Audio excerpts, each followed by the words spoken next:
येशू ख्रीष्टको नाममा यहाँहरू सबैलाई जय मसीह। हामी दुबई CTH ग्रुपबाट आज परमप्रभु परमेश्वर येशू ख्रीष्टको जन्मदिन मनाउनको लागि हामी यहाँ उपस्थित छौँ।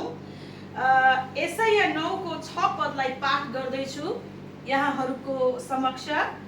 किनभने हाम्रा निम्ति एकजना बालकको जन्म भएको छ, हाम्रा निम्ति एकजना छोरो दिएको छ, शासन उहाँको काँधमा हुनेछ। उहाँ अचम्मका सल्लाहकार, शक्तिशाली परमेश्वर, अनन्तका पिता, शान्तिका राजकुमार कहलाइनु हुनेछ। आमेन।